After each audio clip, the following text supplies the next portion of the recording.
Junpei and 7 had finally arrived at the church, exhausted and out of breath. As their lungs struggled to catch their breath, their eyes frantically scanned the room. No sign of Ace or Lotus. You think they already went through? He reached up to wipe a palmful of sweat from his brow. Maybe. Even as he spoke, Junpei was already on his way to the larger of the number 9 doors. He looked at the red. The display panel read vacant. He spun around and headed toward the smaller door. This red would tell him if Ace and Lotus had moved to another room. Engaged. It's occupied. That means Ace and Lotus went through here. Yeah, seems like it. Junpei and 7 stepped away from the door. They retreated to the center of the room and began to talk. What do we do now? Yeah, what should we do? Well, the big door is still vacant, but 2 of us can't do anything with it. Yeah. First of all, our digital route is not 9. Just then, as they were pondering what to do next. Still there. There was a noise. A noise like someone hitting a thick wooden panel. Junpei looked up, surprised. 7 followed suit, his eyes jumping around the room, looking for the source of the sound. It wasn't long before they found the altar. Or more precisely, what was on it. The coffin. Yeah. Let's open it. How? By force. I don't think that's gonna happen. Well, you never know till you try, right? The only necessity for success is the willingness to suffer 1,000 failures. Who said that? I forget. Me! Anyway, we gotta try. Junpei and 7 left at the coffin. They grabbed hold of what purchase they could find and pulled. Damn it. See, didn't I tell you? If you could just pull it open, why would I have something like that? 7 pointed at a keypad on the side of the coffin. Right, so unless I put in the right passcode, it's not going to open. The noise hadn't stopped. In fact, as it continued, it had only gotten louder. 1438 3421. Is that right? What were they supposed to do, Junpei wondered. Was there some sort of clue somewhere?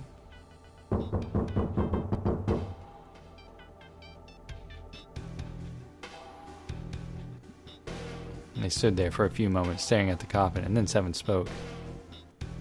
Hey, Junpei. I remember you mumbling about some weird numbers over by the bathroom in the first class cabin. You got those numbers by solving the secret message Clover is holding, right?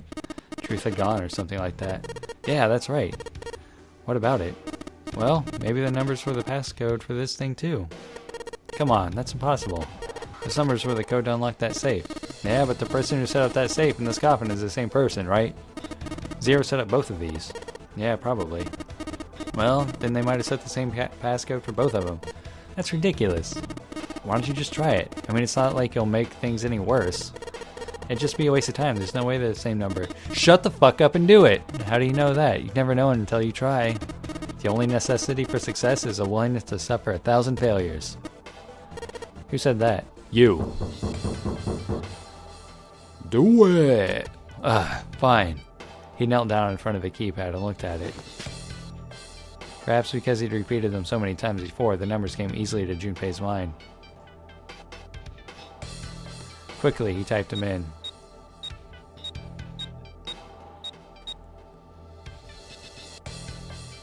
He checked that he'd entered the right numbers and took a deep breath and pressed the E button. It took only a moment. Oh, hell yeah. What? You've got to be kidding me. There was a click. And with a heavy clunk, the lid of the coffin slid off onto the floor. Someone sat up from inside. Snake! You. Why? It doesn't look too good. Ah, those voices. Junpei and 7, unless I'm mistaken. Where are the others? Are they elsewhere? Of course, there was no reason Snake would have known anything about where anyone else would be. Junpei and 7 looked at one another. There was a great deal he needed to know, but...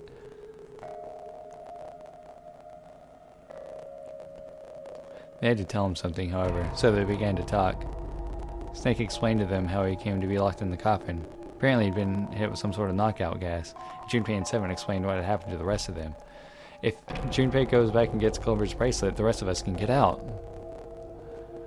There was one thing, however, that neither 7 nor Junpei could bring themselves to say. That Ace had killed Clover. They feared that if Snake knew, he might well go insane. They decided as much by a look the moment Snake had climbed out of the coffin. Snake's story explained frustratingly little. Zero's true identity was a mystery, as were his intentions. Why had Zero put Guy X in Snake clothes? If Zero had left a note for them to say the Nonary game had been played 9 years before, was there some connection? Junpei put the question to Snake. His answer was less than illuminating.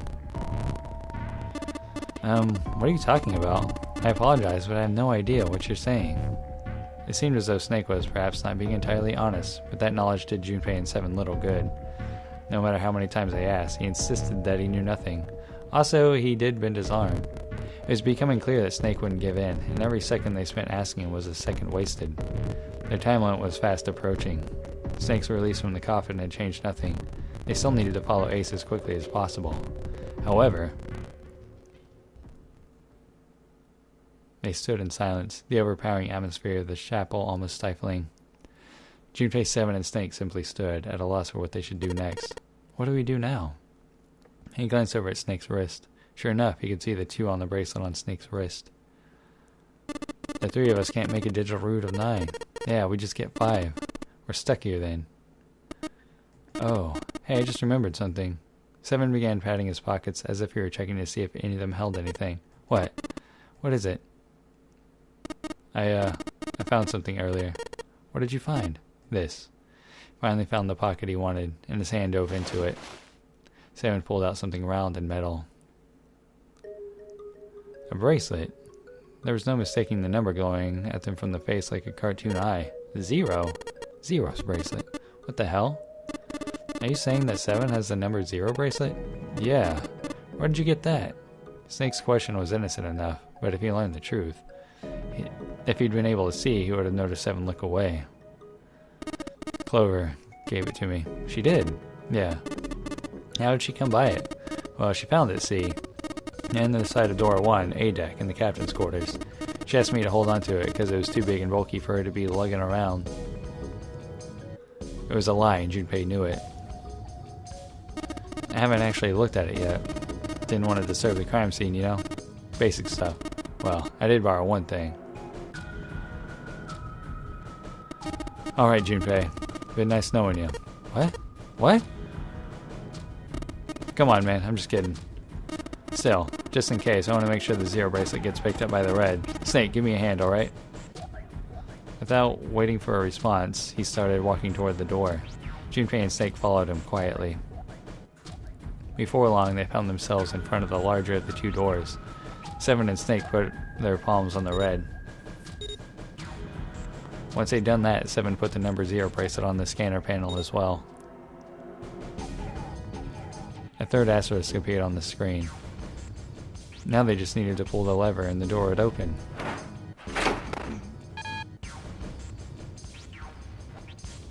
Huh? Why isn't it opening? Well, the third asterisk lit up, so it must have registered the 0 bracelet. Maybe it isn't actually 0. Huh? What? That bracelet may not actually produce the number 0 when scanned. That is what I'm saying. Why don't we try a few different combinations? Perhaps we can determine what number the bracelet actually contains. Junpei nodded. They decided to use the following combination.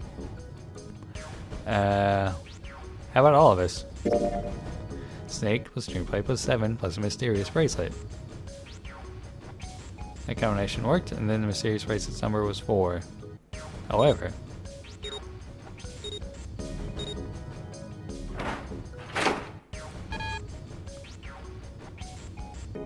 the door didn't open. The mysterious bracelet's number wasn't 4. Junpei continued. Junpei 7 plus mysterious bracelet. Junpei 7. That combination worked, and the mysterious bracelet number was 6. They scanned in their bracelets.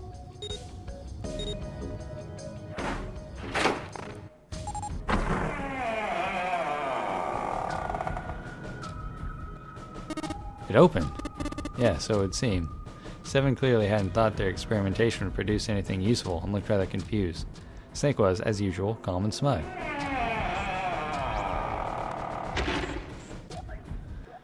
The door slid closed. Junpei's forehead furrowed as he thought.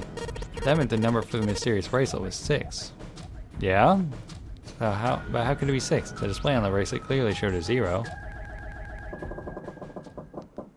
Yeah, we don't have time. Suddenly from somewhere far beneath them, they heard the creak and groan of tearing metal. With it came the sound of water pouring into parts of the ship that had, until recently, been dry. Oh man, that's not good. I guess our time's just about up, huh? At any rate, we know now that the door can be opened. Let's go. But, Snake, are you sure? Yeah. You know that only Junpei and I can go through this way. You needn't worry. I have a solution to this problem. A last resort, but if now is not the time for our last resorts, then when? Last resort?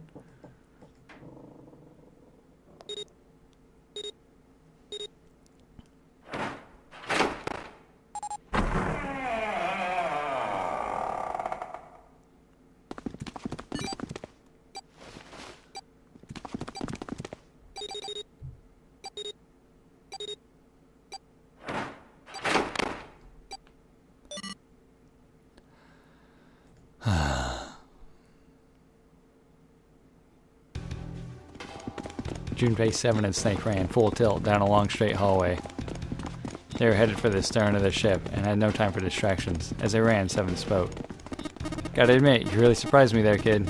I couldn't figure out how the hell you were gonna get out of that one. How come you didn't do that right off the bat? As I told you, it was a last resort. How to use it at the beginning of the game, I would come under a great deal of suspicion. I imagine most people would have taken it to mean that I was 0. Once they convinced themselves of that, I wasn't optimistic about my chances of making it out of here alive, let alone unscathed. I felt the best to play my cards close to my chest, as it were. That way, if I were in a situation where there was nothing else I could do, I'd have a little trick up my sleeve. I'd just take my bracelet off. Snake's plan had been simple but effective. He simply removed his bracelet. How? To Junpei, it looked as though Snake had simply crushed the bones of his hand until they were small enough to fit through the wristband. Of course, that would have been practically impossible, so how had he done it? My brother's left arm is, it's not like a normal person's arm. It's fake. It's not a real arm. Snake had slid the bracelet off and tossed it into the coffin. With it gone, he had a little to fear from the numbered doors. He walked through the door easily, without authenticating. He stepped out the other side unscathed and began running down the hall alongside 7 and Junpei. They kept running for a while longer and eventually came upon a set of stairs leading downward on the right side of the hallway. They stopped and peered down the staircase. As far as they could tell, it went all the way to the bottom deck. There didn't seem to be any flooding. They nodded quickly to one another and jogged down the stairs. It took only a few minutes to make their way to the bottom deck. There was a single hallway in front of them, at the end of which was a single door. Junpei threw it open. Inside was a massive iron gate. That plate was affixed to the top of it. It read Incinerator. Incinerator? Oh my, that doesn't sound very pleasant. You see a lever near the gate, perhaps? Yeah, right over here. How did you know that? Well, I'd be happy to regale you with the story. I imagine I should only take half a day or so. Junpei grumbled, gave Snake a dirty look, and jogged over to the lever. If you pull it, the door ought to open. Got it. He pulled the lever down.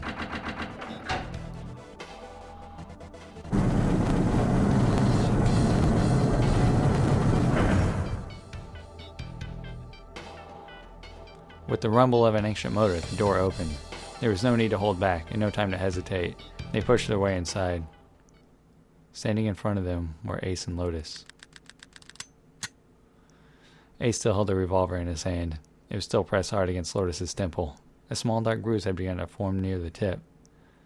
Even from several yards away, Junpei could see Lotus was shaking. She was terrified. Perhaps more interesting was what Junpei saw behind them. 9. Another number 9 door. But why? Why was there another one? The door stopped Junpei in his tracks. It simply shouldn't have been there. As his brain finally began to consider why, the whine of a warning klaxon filled the air, drowning out any thought. Warning. Warning. Emergency incineration command has been acknowledged. Oh, fuck me in the ass. Automatic incineration will take place in 9 minutes. Please evacuate the incinerator immediately. Oh my, how exciting. You've run quite a show here, Zero. A terrifying smile twisted Ace's face. What's the matter? Too frightened to understand? Here, let me explain. It said that the incineration system is about to activate. In 9 minutes, this room will be engulfed in flame. Huh? Who are you? You don't recognize me? I'm hurt. It's me, Snake. Snake. Ah, yes, you are alive. I'm afraid your bizarre style had me confused. I'm quite glad to see you're alive. Ace's voice didn't change. Snake ground his teeth. If you don't mind my asking, how did you get here? Snake, Junpei, and 7. The three of you couldn't have opened a door with a 9. Did you use Clover's bracelet, perhaps? What? Now, well, your actions suggest that you did not. Hold on. Why did you think we'd have Clover's bracelet? Junpei felt his chest tighten. Oh, they haven't told you. Told me what? Clearly not. Normally, I would take some time and enjoy the moment, but I'm afraid my time is at a premium just now. I have to make this quick. Clover, don't do it, Ace. Keep your goddamn mouth shut. Clover, I said stop it. Don't listen to him, Snake. Junpei could feel his voice going hoarse, but Snake didn't listen to him. What happened to Clover? Ace looked at him. The corner of his mouth curled into the hook of a cruel smile. Clover died. The color left Snake's face. He shook his head weakly. No, that's not true. That's impossible.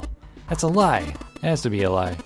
Oh, it's quite true. I can assure you of that. I killed her myself, you see. What?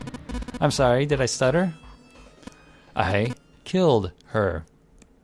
Snake's face twisted into a mask of rage, mild red rising to dot his pale skin. His entire body shook. He looked at Junpei, disturbingly like a demon. Would have rather she died with less suffering. A bullet in her brain, perhaps, would have been ideal. Unfortunately, that would have made quite a bit of noise. Circumstances being what they were, I was forced to settle for the knife. The one the ninth man had. You remember? I believe I caught her just below the shoulder blade. It was rather lucky, in fact. My first thrust went in right between her ribs. Your flesh was so soft. My knife slid in so easily. There was no resistance. That feeling was, I confess, I feel rather excited. It is a powerful memory. Someday, perhaps, I hope I can feel it again. Incineration will begin in 7 minutes. I'm going to kill you. Snake's words were a guttural growl, barely audible. I'm sorry, what? I'm going to kill you. Ah, so you're going to kill me. Please do. Come now, I'm waiting. Don't do it. Don't listen to him, Snake. Stop it, kid. He's screwing with your head. Is there a problem? What are you waiting for, boy? Don't you want me to send you to join your sister? Don't. Snake! Don't do it! The Snake could no longer hear them. Snake could no longer hear anything.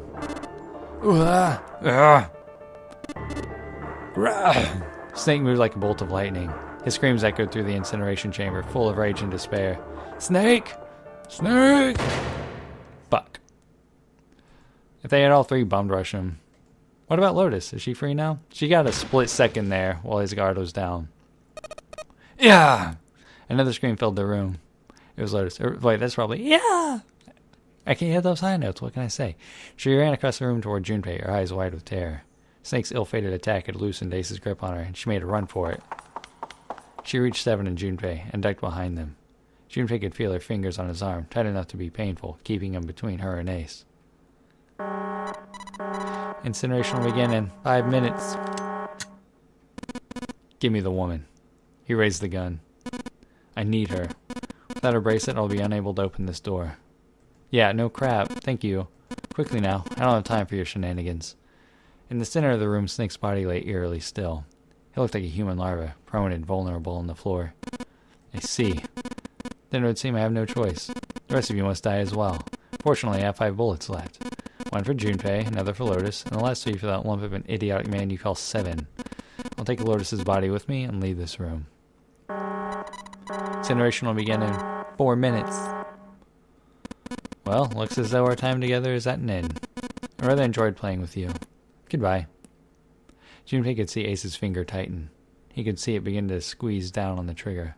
His body tensed, preparing for the catastrophic impact of hot lead against human flesh. Then it happened.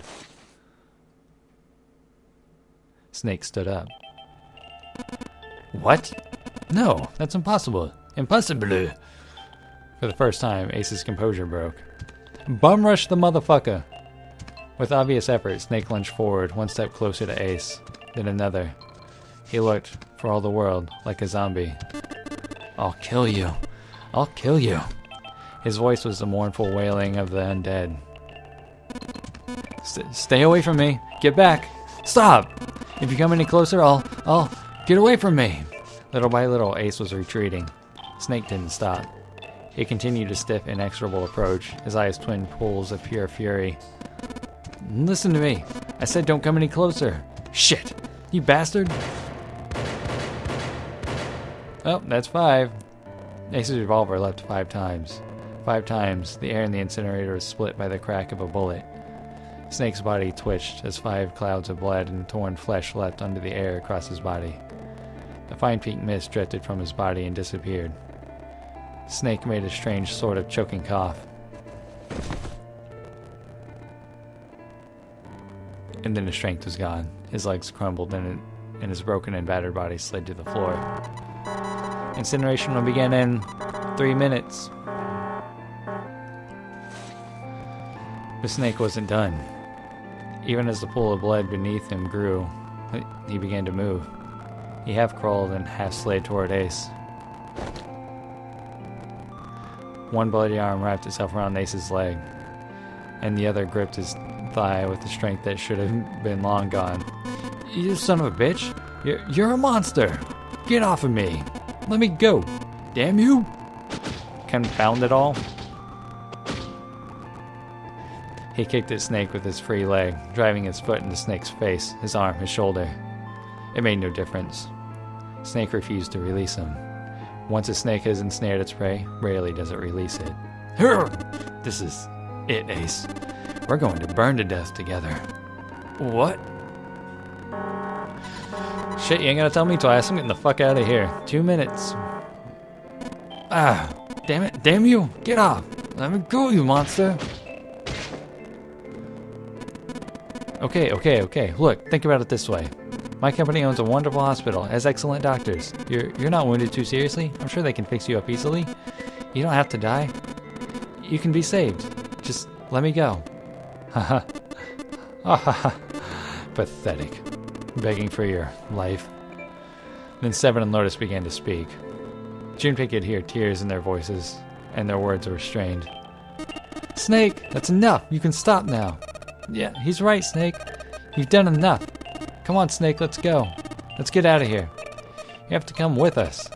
We have to leave together. Snake turned toward them. He coughed, and blood splattered across the floor.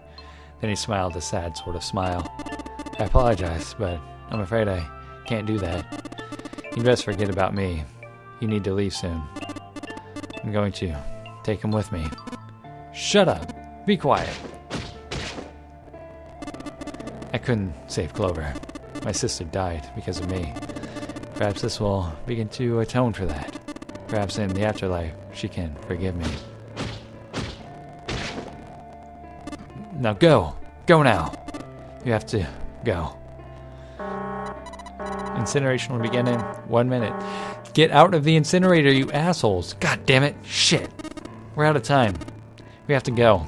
Seven ran toward the exit. Lotus followed him. But Junpei couldn't move. There were white lines down Snake's cheeks where his tears had washed blood away. He was broken, body and soul, and Junpei felt as though half his own heart had been torn out. His eyes stung, and he tried desperately to swallow to clear the lump in his throat. Junpei, what are you doing? You have to get out of here now. Junpei's chest tightened, pulled taut by anger, misery, and a cold feeling of emptiness. Pure emotion surged through his heart, alongside the torrent of blood. His heart. I'm tired, what can I say? He could feel it building, a tremendous wave growing taller and taller and taller. And then it broke, crashing down with thunderous force under his shaken, unprepared mind. Snake! Snake! Junpei's rational mind was gone. He was driven by instinct now, and he launched himself across the floor at Snake and Ace. Or he tried to. Wait! Don't be an idiot, Junpei! He felt a hand grab him from behind. It was Seven. Before he had time to react, the larger man pinned Junpei's arms to his sides and was hauling him bodily back through the door. No! No! I have to help Snake! Snake! Snake! Get off of me! Let me go! Incineration will begin in 10 seconds. Ah! 7. 6. Damn it! I don't got a choice, kid. Don't blame me for this, alright? 5. 5, 4, 3, 2, 1. Ugh. 0.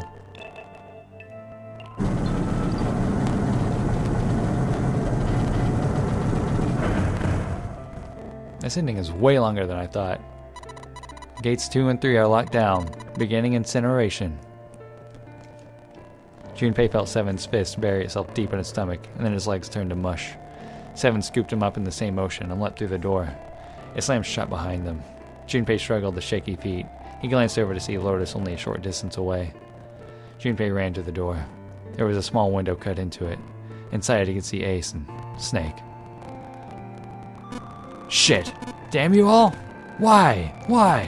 Why me? I don't deserve this! Oh, horse shit. Answer me! Answer me, Zero! Why? Why? Zero! Zero!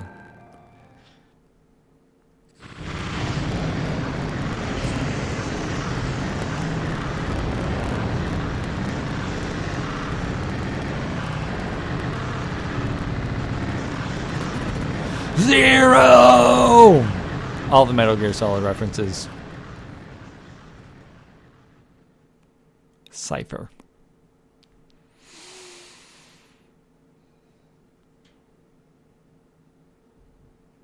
He didn't know how much time had passed.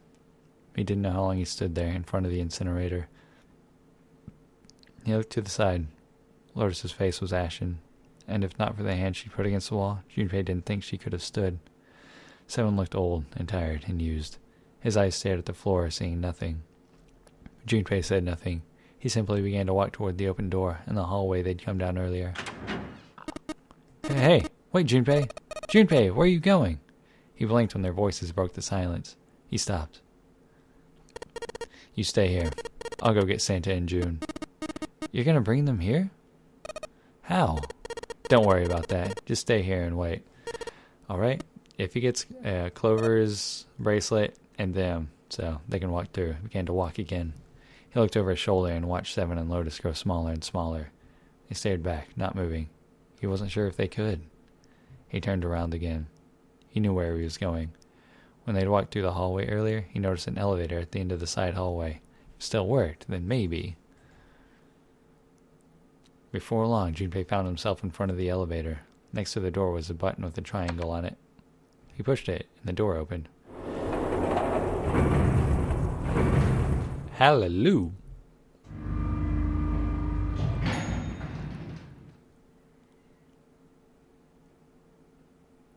Junpei was in the large hospital room. June! Santa! He kept calling and walked toward the center of the room.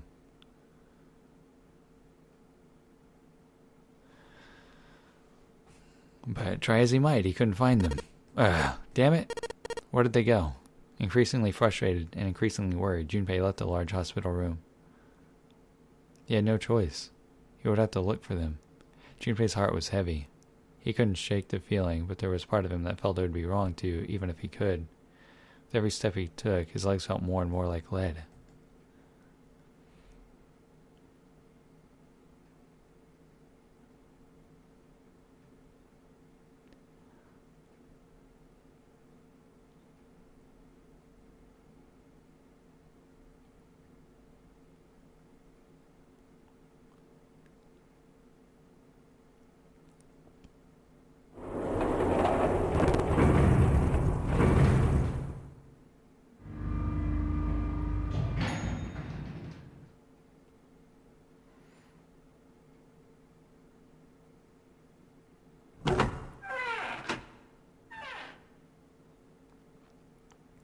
Sometime later, Junpei found himself in the chapel.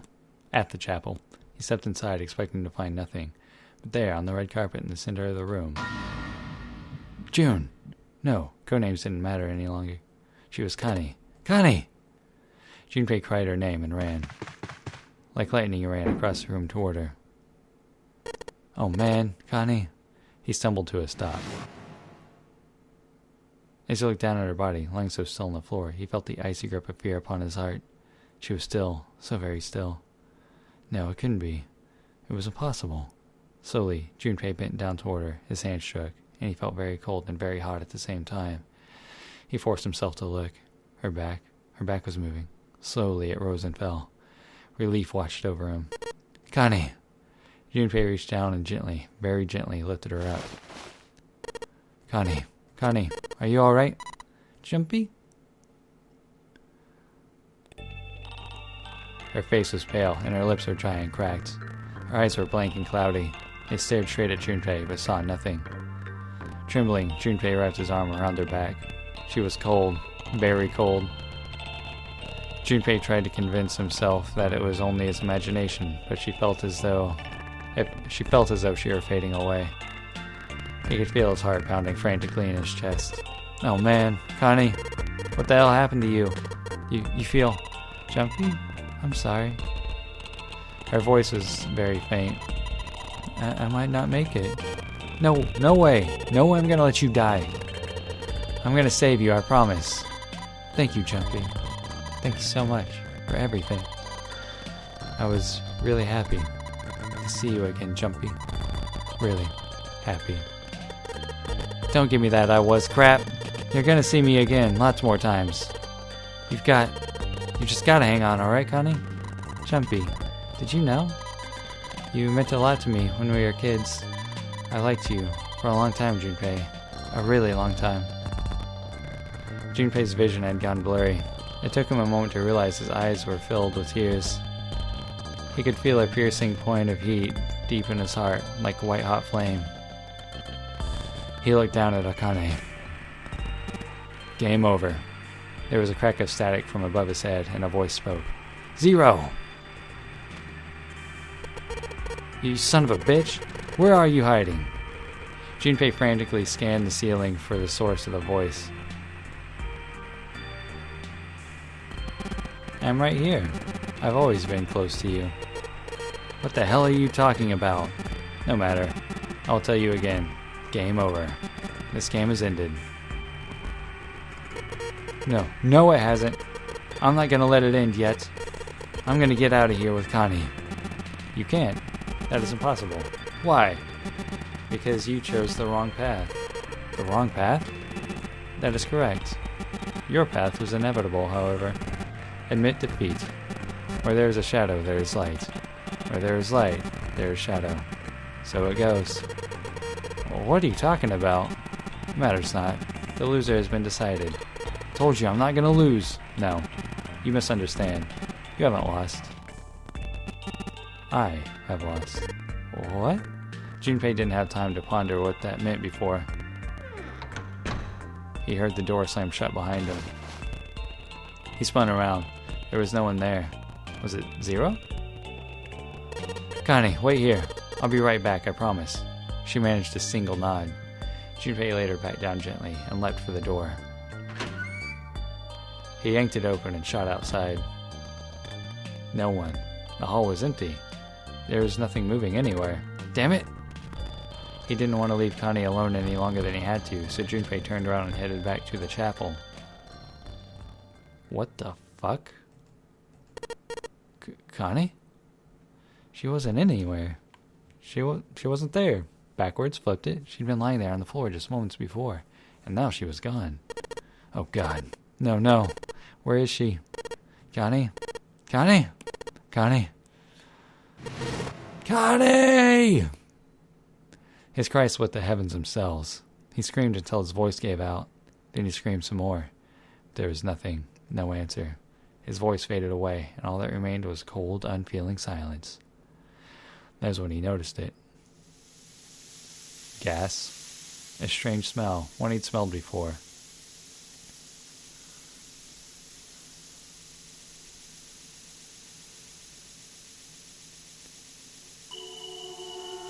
The smell of a peculiar white smoke. 9 seconds later, Junpei's mind winked out.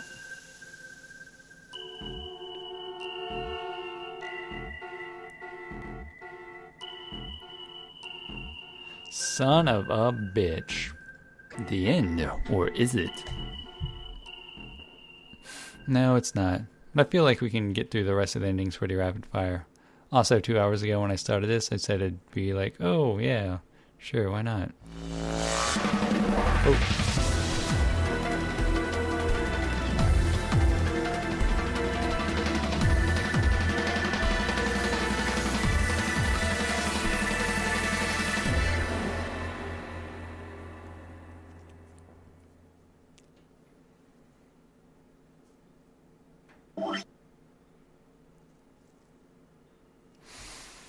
Also, now I feel like I would have gotten the best ending had I done this one first. So, okay. So we got the coffin, safe, and a sub. Well, alright. You want to go through the two other endings, which I believe are called Axe and Knife. So everyone's going to die. Awesome. See you then. Bye.